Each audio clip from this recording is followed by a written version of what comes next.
RF-based communications are currently the cornerstone of space communications, but the radio and microwave portions of the electromagnetic spectrum are getting close to capacity.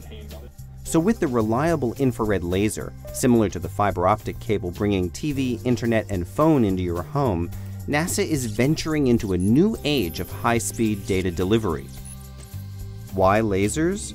Radio frequency and lasers both travel at the speed of light and in the form of a wave, but 10,000 infrared waves can fit into one radio wave, which means you can get more information faster via laser light over the same period of time than you would with RF.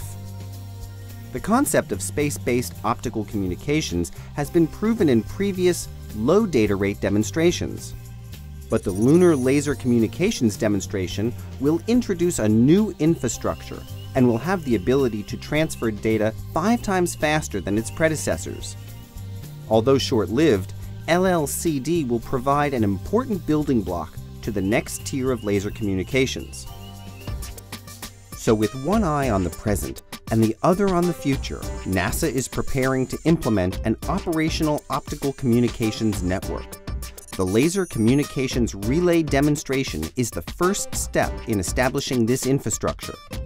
Over a 2-year period, LaserCom will leverage the pioneering work of LLCD and other optical communications technology efforts to move another step closer to the ultimate vision of a satellite-to-ground optical network. Essentially, this network would be capable of supporting both deep space missions and near-Earth communication needs. LCRD will expand on the capabilities of the Lunar Laser Communications demo by leveraging commercialized optical communication components and existing operational ground facilities. Our partners at MIT Lincoln Lab are nearing completion of the designs and flight qualifications of the optical module, the PPM and DPSK modem, and the optical module controller. They have recently installed the Lunar LaserCom ground terminal at the White Sands complex in New Mexico to support the LLCD operations. The LLGT will become one of LCRD's ground terminals after some minor modifications, such as installing adaptive optics, data recorders, modems, and other ground support equipment. Once retrofitted, the ground terminal will transmit a beacon and communication data through only one transmitting telescope and receive both the DPSK and PPM modulated optical signals from the spacecraft through only one receiving telescope. The LCRD team at the Jet Propulsion Lab in Pasadena, California, will make similar modifications to the Octal Telescope facility on Table Mountain, which will serve as the second LCRD ground station. Together, these ground stations will allow LCRD to demonstrate its real-time optical communications relay capability, as well as characterizing performance and atmospheric effects. Such effects on the DPSK signal is why adaptive optics is needed on both facilities.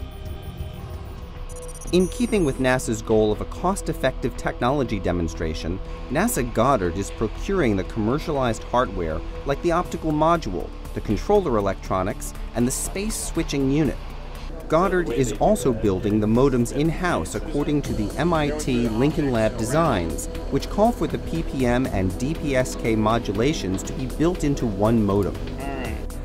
In order to utilize existing commercial access to space, Space Systems Loral will host the LaserCom payload on one of its commercial satellites, which is a first for NASA.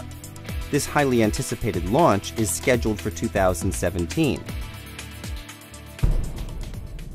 Higher volume and lower error rates will enable the next generation of tracking and data relay satellites to evolve into a global network which offers optical services. Future near-Earth and deep space missions will transmit unprecedented amounts of data, as will commercial and military spacecraft. We already know that data handling and transmission needs evolve rapidly, and NASA intends to meet those needs. Before there were smartphones, the idea of streaming HD video to your cell phone was thought to be futuristic and far off. The same could be said about NASA streaming HD content from the surface of Mars. But this could happen in just a few short years. Our communications infrastructure needs to be ready to support tomorrow's demands, and LCRD is the first giant leap in establishing our operational optical communications network. This is no longer a vision, it's a reality.